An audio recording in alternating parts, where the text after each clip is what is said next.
Hello everyone, welcome to another episode of nine sense marshal code. तो इस episode की शुरुआत पे लास्ट एपिसोड के एंड से होती है, जहाँ हम लोगों ने देखा था कि ये फैन लू मोबाइल से फाइट करते करते नीचे गिर गया था। जिसके बाद ही हमारा एपिसोड स्टार्ट हो जाता है और हम लोग देखते हैं इसी मोमेंट से लू मोबाइल ये फैन का मजाक उड़ाते हुए जा रहा था, उसे यूजलेस टीममेट बोलते हुए जो उसके साथियों को मुसीबत में डाल रहा था, क्योंकि इधर हमें दिखाते हैं कि ये फैन को पकड़े हुए था और वो भी काफी मुश्किल कंडीशन में था। तो ये फैन उससे बोल रहा था, ब्रदर मुझे छोड़ दो, लेकिन वो उसे छोड़ता नहीं है, बल्कि इधर उधर घुमा घुमा के उसे ऊपर की साइड उड़ा दिया था ताकि वो सेफली कहीं जाके गिर सके। और फिर वो भी जल्दी से चेंज के दूसरे साइड भागना शुरू कर देता है। जिसके बाद हमें इस मोटू ये कियांग को दिखाया जाता है, जो अभी तक जंजीरों के स्टार पर ही फंसा हुआ था, क्योंकि उसे हाइट से डर लग रहा था और उसके ये बाहर देख के ऑडियंस खूब मजाक उड़ा रही थी। जबकि इधर जो सी फैमिली का एल्डर था वो बोल रहा था कि तुम्हारे ये क्लैन में अजीब अजीब तरह के टैलेंट हैं, पता नहीं तुम इन्हें टैलेंट कैसे बोलते हो, ये तो हमारी नजरों में ट्रैश से कम नहीं है। जिस पे ये तीन उनको बोल रहा था, ठीक है तो फिर अपनी आंखें खोल के देख लो, क्योंकि अभी ये इवेंट खत्म नहीं हुआ है। जिसके बाद हमारा सीन चेंज होके ये तीन और ये जू पे आ जाता है,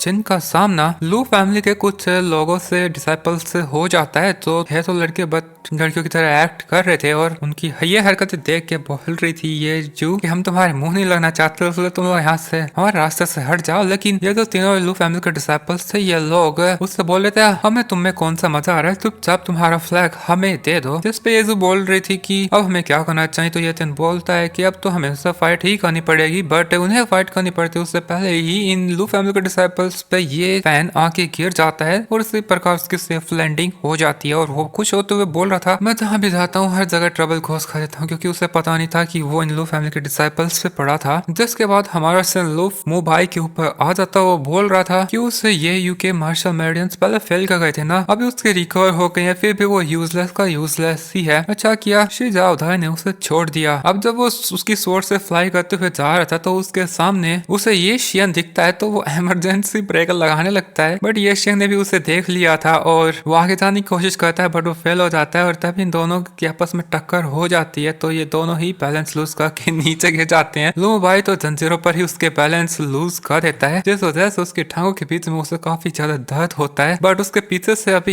ये यू भी आ रहा था, तो वो भी उससे लात मार के आगे पहाड़ पे फेंक देता है। और ये सारा रियल टाइम में बाहर ऑडियंस भी देख रही थी, और जितने भी मेल डिसाइपल्स थे वो उनकी टांगों के बीच में हाथ लगाए हुए थे। सब लो भाई के दर्द को फील कर सकते थे। बट इधर ये यू का दोस्त जोमू तो बोल रहा था, ब्रदर ये काफी ज्यादा कमाल किए हैं, मौके पे चौका मारना कोई इनसी है। जबकि दूसरी तरफ हमें ये चंद को दिखाते हैं, वो भी अभी तक ये को आने का इंतजार कर रहा था, बट काफी देर हो गई थी और वो अभी तक नहीं आया था। तो वो बोल रहा था अभी हमें ये आगे बढ़ना होगा। तो फिर ये बढ़ना शुरू कर देते हैं। ऊपर से इन्हें ये जियांग की चिल्लाने की आवाजें आ रही थी और वो उड़ता इनके आंखों के सामने फिर से वर्ष में कहीं जाके गायब हो जाता है। और इधर येयू भी इनके पास आ गया था, तो सभी भाग के उसके पास आते हैं। येयू से पूछती थी क्या वो ये शियन ठीक रहेगा, जिस पे हितेन बोल रहा था उस ये शियन की चिंता मत करो, उतनी आसानी से नहीं मरेगा। और फिर ये उनका मिशन कंप्लीट करने के लिए चले जाते हैं। जबकि फिर कंपटीशन वाले ग्राउंड पे हमें किन एंग को दिखाते हैं, जो अभी तक उसके सोफे पे बैठा हुआ था। उसने कंपटीशन अभी तक ज्वाइन नहीं करा था। उसकी फैमिली का डिसाइपल उसे जाने के लिए बोल रहा था, क्योंकि वो उनकी टीम का लीडर था, तो वे उसके बिना नहीं जा सकते थे, लेकिन वो तो उन्हीं की पावर से पीटने लगता है। दूसरी तरफ येयू की टीम भी बढ़ते बढ़ते फॉरेस्ट के काफी अंदर आ गई थी, जहाँ पे काफी सारे इंसेक्ट्स थे, और ये सावधानी से फिर से आगे बढ़ने लगते हैं। येयू एक ऊंचाई पे आके दूसरी फैमिली के डिसाइपल्स की पोजीशन पता लगा लेता है उनके फ्लैग्स को देख के। तो ये बोलता है चलो मेरे पीछे पीछे आओ, और ये दूसरी फैमिली के डायरेक्शन में जाने लगते हैं। अगर हमें ये शियांग को दिखाते हैं, वो एक मकड़ी के जाले में ट्रैप हो गया था, बट थोड़ी सी मेहनत करने के बाद वो खुद को छुड़ा भी लेता है। बट अभी तक काफी ज्यादा देर हो गई थी, क्योंकि वो मकड़ी जिस जाल की ओनर थी वो यहाँ पे आ चुकी है। जिसके बाद हमें यही को दिखाते हैं जो उस दूसरी फैमिली के फ्लैग के पास आ गया था, बट उन्हें महसूस होता है कि कुछ गड़बड़ है। उसी टाइम पे उनके ऊपर एक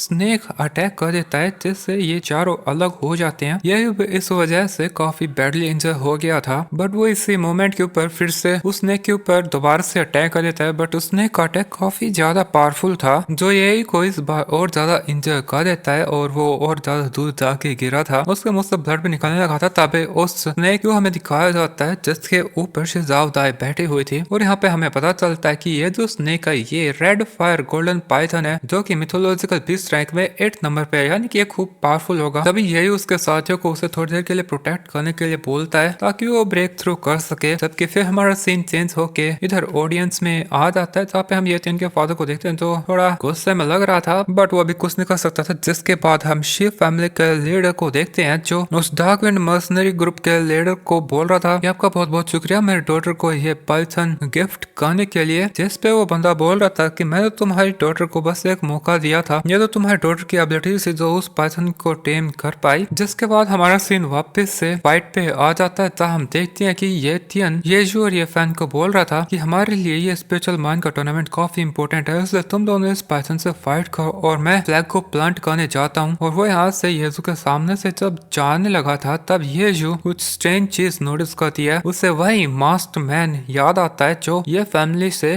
किन फैमिली में गया था जिसको उसने पीछा किया था। और वो जब थोड़ी सिमिलरिटीज नोटिस करती है तो उसे समझ में आता है कि वो मास्क घोड़ी वाला बंदा ये थियन ही था। जबकि दूसरी तरफ शिजावदाई भी उसके लोगों को ये थियन का पीछा करने के लिए बोल देती है। जब इधर ये थियन तो जा चुका था, ये यू हिल कर रहा था, इसलिए ये फैन परेशान होने लगता है। वो येजू से पूछ रहा था कि अब उन्हें क्या करना चाहिए, लेकिन येजू काफी ज्यादा सैड थी क्योंकि उसे ये थियन की सच्चाई समझ में आ गई थी। उसने पहले ही फैमिली को धोखा दे दिया है लेकिन उसने अभी भी उम्मीद नहीं छोड़ी थी और वो ये फैन को बोलती है कि जब तक ये यू हिल कर रहा है हम इसे रोकेंगे। और वो फाइट करने के लिए तैयार हो जाती है। लेकिन इधर जो शिजावदाई तो वो बोलती तुम मुझसे रोकोगी, लगता है तुम्हें अभी भी समझ में नहीं आया कि इस पाइथन की पावर क्या है। वे जब इस पे अटैक करते हैं तो उस पाइथन ने उनके सारे अटैक्स तो रोक लिया था, जिसके बाद वो उनके ऊपर अटैक करने लगता है। अब उस पाइथन के अटैक्स तो ये जो और ये फैन बिल्कुल नहीं रोक पाते, तो वे लोग सोचते हैं कि वे लोग इससे जितना हो सके डिस्ट्रैक्ट करने की कोशिश करेंगे। तो ये दोनों अलग अलग होके आगे पीछे से अटैक करने लगते हैं। जबकि दूसरी तरफ हमें ये शियंग को दिखाते हैं, वो भी उस मकड़ी के जाले से बच के आ गया था जैसे तैसे, बट वो मकड़ी अभी उसके पीछे पड़ी थी। जिसके बाद हमारा सीन वापस से पाइथन के ऊपर आ जाता है जो ये फैन के ऊपर काफी पावरफुल अटैक कर देता है, जिस वजह से वो तो काफी ज्यादा इंजर हो गया था। इधर ये भी ये सब देख रहा था तो वो भी उसके हीलिंग प्रोसेस जल्दी जल्दी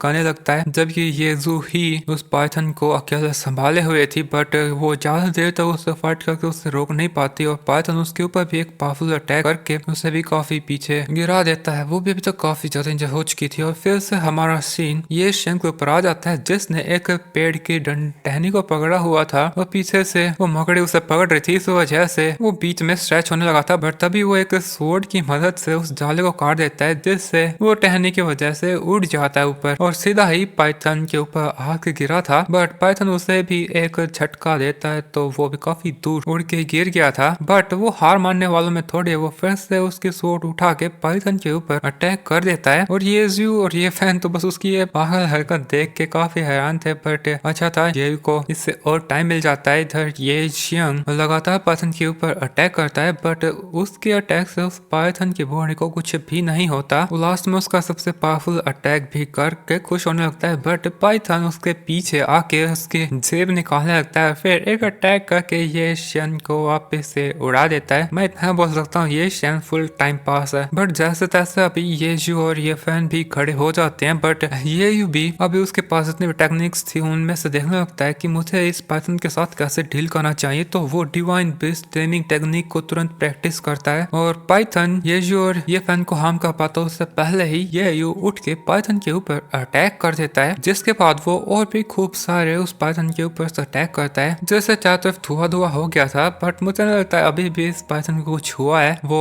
ये यू के सामने फिर से खड़ा हो जाता है। तभी शिजावदाई बोलने लगती है ये यू मैं जानती हूँ कि तुम कंपटीशन को जीतना चाहते हो लेकिन मुझे जीतने और हारने से कोई फर्क नहीं पड़ता। मैं तो बस यहाँ पे तुझे माने आया हूँ तो यही बोलते ठीक है देखते तुम्हारे अंदर स्किल है कि भी नहीं। तो वो गुस्से में उसके पाइथन को कंट्रोल करने के लिए एक फ्लूट बजाने लगती है। तो पाइथन भी तेजी से बढ़ते हुए ये के ऊपर अटैक कर देता है बट ये उसी की जगह पे बिल्कुल शांति से खड़ा था और फिर वो उसकी आंखें खोलता है और अचानक गायब होके पाइथन के फोरहेड के सामने आके एक अटैक करता है जिससे पाइथन नीचे गिर जाता है। तुरंत ये उसकी एम्पर वाली फॉर्म को सीक्रेटली यूज करने लगता है और कुछ सीक्रेट वर्ड्स में बोलता है जिससे हम देखते हैं कि पाइथन बहुत ज्यादा डर जाता है। उसके फोरहेड के ऊपर कोई क्रिस्टल था वो भी ब्रेक हो जाता है जिससे अभी शिजावदाई उससे और आगे कंट्रोल नहीं कर पाती। जिसके बाद वो पाइथन यहाँ से चला जाता है और अभी शीतावता यहाँ पे नीचे पड़ी थी येयू के सामने और येयू शीतावता को यहाँ से दफा होने के लिए बोल रहा था कि वो पहले ही उसे बैंड कर चुका है और उसके और मुंह नहीं लगना चाहता। शीतावता को गुस्सा आ जाता है तो वो उसकी स्वॉर्ड से अटैक कर देती है बट येयू एक सोल अटैक करता है जिससे शीतावता के फोरहेड में खूब ज्यादा पेन होता है और वो उसी दर्द के मारे बेहोश हो जाती है। जिसके बाद ये फैन और येयू के पास आके उन्हें भी हील कर देता है। ये फैन बोल रहा था हम काफी पीछे रह गए हैं इसलिए हमें ये तीन को जल्दी से ज्वाइन करना होगा। तो ये बोल रहा था हाँ बिल्कुल और वो जाने लगता है बट तभी येयू को रोक के उसके कान में उसे बोलती है कि ये तीन से सावधान रहना। अब इधर ऑडियंस के अंदर हम लोग शीतियन युआन को देखते हैं तो उसकी बेटे को इतनी बुरी तरीके से हारता देख के काफी गुस्से में आ जाता है और ये तीन से एक्सप्लेनेशन मांगने लगता है। तो वो बोल रहा था और तुझसे क्या एक्सप्लेनेशन चाहिए, ये बस तुम्हारी एरोगेंस की वजह से हुआ है। बट तभी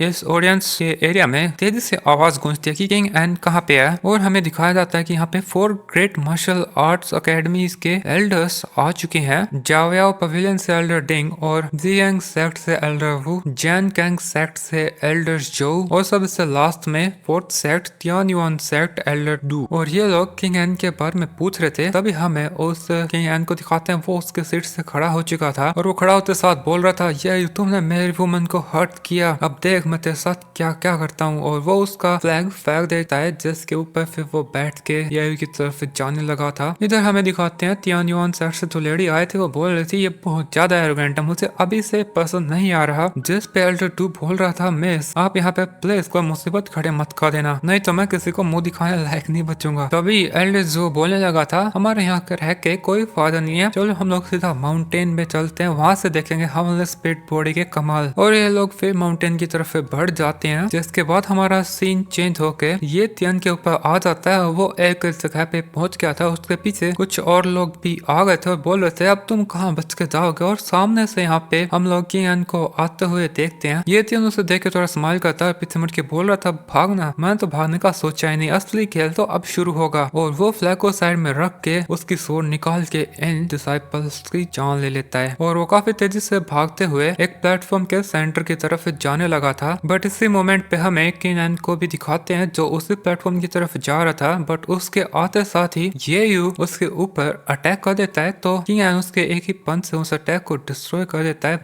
बट येयू का वो अटैक एक ट्रैप था जो किंग के ऊपर फिर से अटैक कर देता है। तो किंग उसका जो फ्लैग था वो येयू की तरफ ही फेंक देता है काफी तेजी से बट येयू उसके फ्लैग को रोक के साइड में पहाड़ की तरफ फेंक दिया था जो उसी मकड़ी को लगता है जो अभी ये शेंग को खाने वाली थी और वो उधर ही मर जाती है। बट इधर किंग तुरंत ही येयू के ऊपर फिर से अटैक कर देता है तो येयू उसे काफी इजीली रोक के उससे किंग को पीछे धकेल देता है। किंग उसे बोल रहा था ये तेरी हिम्मत कैसे हुई मेरी वुमन को टच करने की, जिस पे यह बोल रहा था मेरी हिम्मत की बात छोड़ो, वैसे मुझे मानना पड़ेगा जिस वुमन को मैंने अबेंडन कर दिया उसे तुम खुद की वुमन बोल रहे हो, लगता है तुम्हें दूसरों की अबेंडन चीजें काफी पसंद आती हैं। ये सुन के किंग को बिल्कुल भी अच्छा लगता है और वो उसकी बॉडी पावर दिखाने लगता है और ये ऐसे ही थोड़ी देर फाइट करते हैं और फिर एक दूसरे के ऊपर अटैक भी कर देते हैं। थोड़ी देर तक इनकी ऐसे ही कॉम्बैक्ट फाइट चलती रहती है। येयू किंग के ऊपर काफी पावरफुल पंच मारता है पर किंग उसके पंच से बचते हुए साइड में आके उसका फ्लैग ले लेता है और उस प्लेटफॉर्म की तरफ जाने लगा था। इधर हम येयू को देखते हैं वो भी ये तियन से उसकी फैमिली के फ्लैग को मांगता है बट ये तियन ये फैमिली के फ्लैग को उसे देने से मना कर देता है। वो बोलता है कि मैं ये फैमिली का फ्लैग होल्डर हूँ, तुम होते कौन हो मुझे ऑर्डर देने वाले। येयू मैं तेरी बकवास काफी टाइम से सुन रहा था, अब बस और नहीं, मैं तेरी बातें और नहीं सुनूंगा। और दोस्तों उसके ऐसा बोलते साथ ये एपिसोड इधर खत्म हो जाता है। बट यहाँ पे मैं थोड़ा सा टीजर भी एक्सप्लेन कर देता हूँ जिसके अंदर हम लोग देखते हैं कि ये तियन येयू के ऊपर अटैक करने लगेगा जिससे येयू को शायद मजबूरन उसकी जान लेनी पड़ेगी, जिसके बाद उसकी फाइट किंग से भी होगी और हमें देखने को मिलेगा वो उसकी एम्पर वाली एबिलिटीज को यूज करेगा। बट फिर भी किंग की स्पीड बॉडी से फाइट करने में उसे काफी ज्यादा प्रॉब्लम होती है तो पता नहीं वो उससे आगे कैसे सरवाइव करेगा। खैर ये तो अगले एपिसोड के अंदर ही हमें देखने को मिलेगा, तब तक के लिए बाय बाय दोस्तों।